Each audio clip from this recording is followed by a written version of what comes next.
A new series, but also something historic on the line, trying to win four straight home series. What's the mood in the camp like, looking at such an important step in the journey to the 2027 World Cup?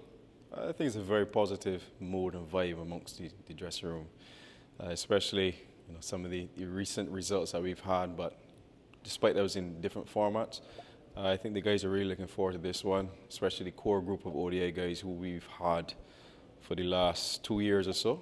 We've shown that success, especially in our own home conditions. So it's something that we're certainly looking forward to, and tomorrow starts another journey, some history that we can create as well. So a lot to look forward to from a leadership standpoint, and certainly from the guys who have been around for quite some time. Yeah, you mentioned the core group, and when you look at the stats and the data, the team is top of the ranking since the 2023 World Cup in terms of scoring between 11 and 40. Top at the death, 41 to 50. Still trying to stitch that top order, 1 to 10 overs to get that perfect start. What does that say about the team and the direction that it's going? That's the progression that we've been asking for. We looked at where we fell short. We analyzed the entire team, seeing ways we can improve. And that's what you want to do as a professional team, an elite team. You got to make sure you keep finding ways to improve. And we identify those areas, and the guys just open arms, take it with open arms. And we just said, okay, we want to improve. We want to make sure we're competing with the best in the world, with the likes of Floyd and obviously Abby with the work that we've been doing behind the scenes. We just put it into practice and trusted that process. And over time, the results have been showing a lot more consistently. So it's just important for us to keep learning, keep improving, and one day we get that that perfect number one spot that we're looking for the ODI team. Yeah, and some of the consistency has been based on your form, Rutherford's form, Casey Carty, who has come along for the last 18 months or so. The batting unit continues to be the strength. Hoping to stitch together to ensure that both units come together as one, I presume.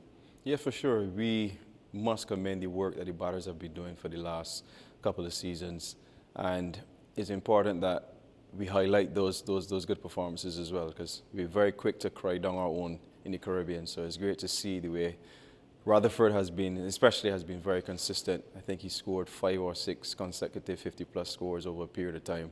Casey, who pretty much averages 50 in ODI cricket as well, and he's been showing that constant progression. And then we're getting a lot more starts from the openers.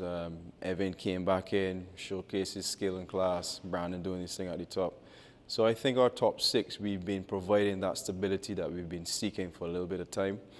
So it's just for us to continue, learning, growing as a batting group. And we always talk about that batting synergy as a group. So it's important that we understand it and we continue to get better. And as you rightfully said, our bowling is something, slight bit of a concern.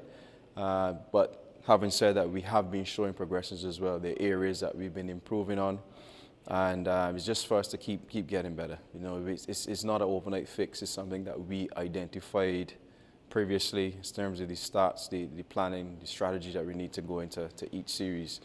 So I think we certainly get in there, but it's nice to see the batting really coming to the fore, and then with our bowling department, everyone chipping in, guys are getting better at their skills, we're understanding what's required in certain situations.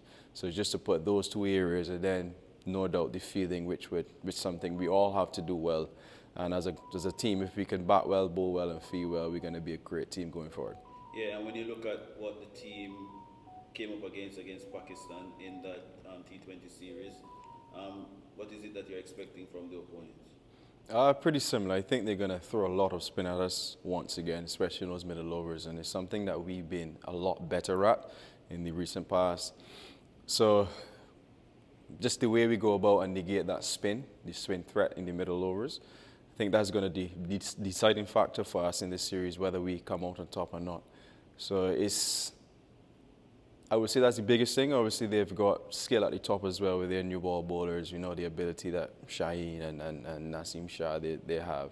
So we're not neglecting their skill level as well. But what we challenge ourselves more so is from a spin bowling standpoint, and the way we negate those spinners in the middle overs. And as long as we get through the power play, like we always discuss, make sure we put them under some pressure, and we look at our plan of negating those bowlers, then I think everything else will fall into place. Yeah, and finally, just a bit of bad news in terms of having to make a change to the squad with Matthew Ford picking up an injury in training yesterday. Johan Lane getting his maiden call-up. Just talk us through that obviously disappointing feeling, but as well as a positive to have an emerging player from the academy coming through. Yeah, so something that we've been struggling with for the last couple of weeks. The injuries has been really, halting some of that progress that we're looking for. But it still provides another opportunity for someone else, to deepen that pool and see what someone else is capable of at this level. So it's a good opportunity for Johan to come in and showcase his skills as well, learn from the rest of the bowlers, the rest of our players here.